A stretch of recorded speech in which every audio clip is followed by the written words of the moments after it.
LO4 by Jeanette Williams. Data Protection Act 1998. So this is made by the Act of Parliament of the UK. It's General Data Protection Regulation, which was updated in 2016 by the EU to protect subjects' rights and their data. Data such as names, addresses, emails, telephone numbers, bank and credit card details, and health records. So if you have got any data, general data, you can keep it for up to 6 years, businesses can. However, schools can keep data up to 10 years to identify a living individual. There are 8 principles of keeping data, such as it must be fairly and lawfully processed, processed for limited purposes, adequate, relevant, not excessive, accurate, not kept for any longer than necessary, processed in line with your rights, secure, and not transferred to other countries without adequate protection. If these are failed to be upheld, then fines of up to £15,000 and up to 10 years, 5 to 10 years in prison can be in store for you. So GDPR is just an updated regulations which applies to the whole of Europe and not just the UK. The Computer Misuse Act of 1998. So this is designed to protect computer users against attacks from people that want to cause damage to you and your machine.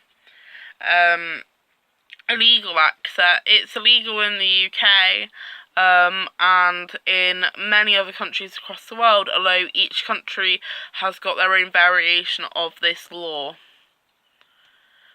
So lulzsec was an attack that happened. So they were in it for jokes. They didn't want any financial money. They didn't want money from it. They just hacked because they wanted jokes. They wanted all information on the internet free, and they wanted all users to have the right to have any information that they wanted. It was loosely political. They just used a lot of pranks. They hacked big public places such as the Sun newspaper and X Factor. They also hacked the FBI and CIA. This was because they just thought that all information on the internet should be free and that they had the right to access it. They were captured when one person was captured and became an informant who informed on the rest of the group. They could serve up to 124 years in jail in the US, but the leader was only given 14 months in jail. He only served 38 days, and afterwards he was given an electronic tag. The leader was a child from the UK. Freedom of Information Act 2000. The Freedom of Information Act is an act of Parliament on the part of the Parliament of the United Kingdom, so it creates a right to access information held by public authorities.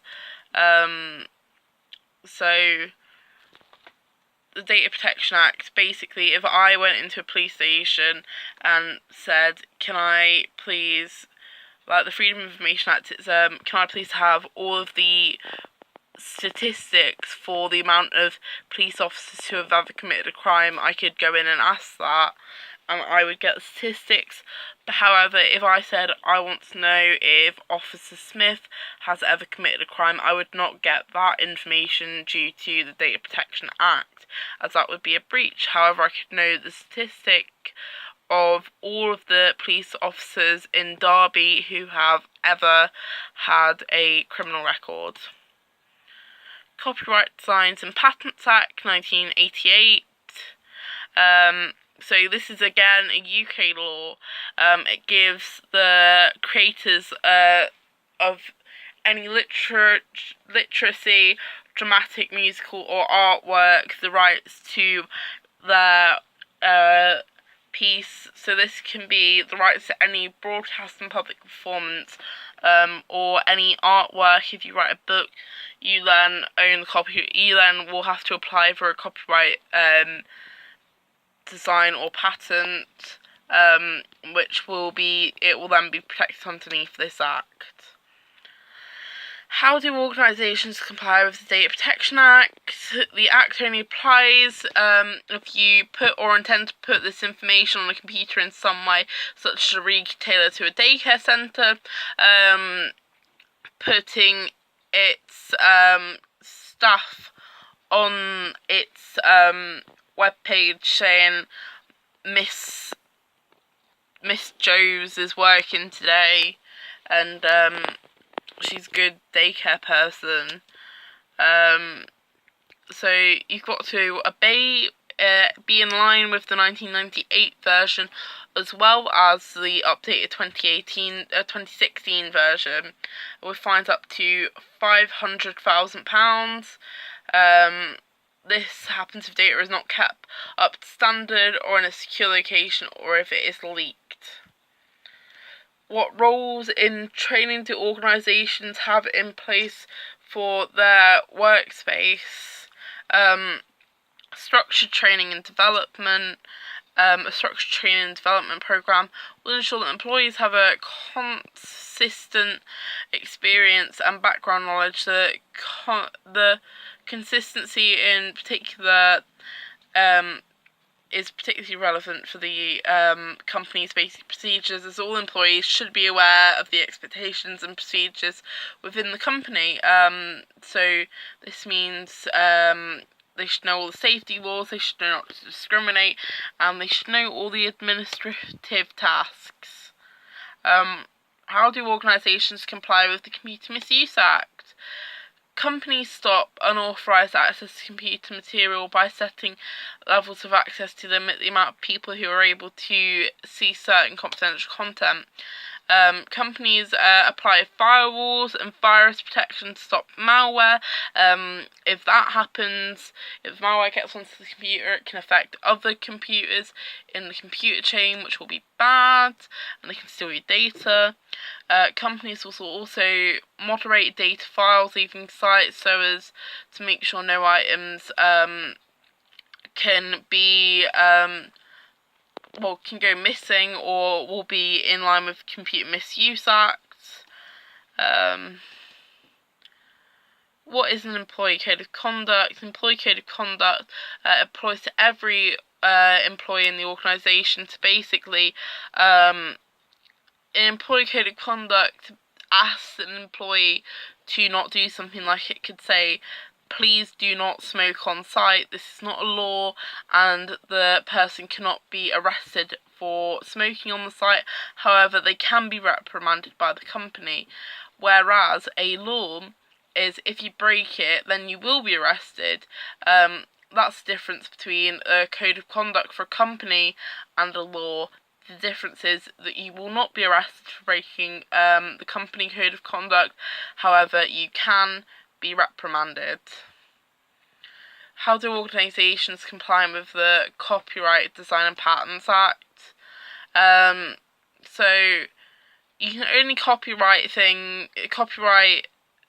anything for 70 years. After that, it becomes part of the public domain, which means it becomes free and anything can be used unless it is patented again. As well as that, if the original owner dies, it then becomes part of the public realm. So for the sound recordings, you can only copyright these for 50 years from the end of the calendar year, in which the last remaining author dies, or the work is made available to the public. Films, they can be patented up for 70 years after the person dies, which is why Disney films have only just started to become in the public domain, and that's only the very original ones. For typographical arrangements, they are held patented for 25 years. How can they assure that an employee doesn't accidentally use copyrighted material in their work? Some examples of how to make sure you do not infringe on copyright laws. If you have a monthly newsletter, make sure that you add any images that you make sure that you have the owner's permission. Don't use any images without an owner's permission, otherwise you can get in trouble. If you present if a presentation or speech is using materials from elsewhere, e.g. a clip from someone's phone or document, to make sure that you have the original owner's permission before you use that. If you want to play music on something, then try to obtain it from the public domain, otherwise you can be subject to lawsuits, as it is very difficult to obtain permission from, say, like the Red Hot Chili Peppers, to use one of their songs in a presentation, which is why I don't have any music in this presentation. Make sure to write your code of conduct and your policies down somewhere visible in the office space, so that your employees can remember what you are saying that they should and should not do. Make sure that if you make a website, don't use any third-party material without permission of the owner, otherwise this can be construed as copyright. Thank you for listening. Goodbye.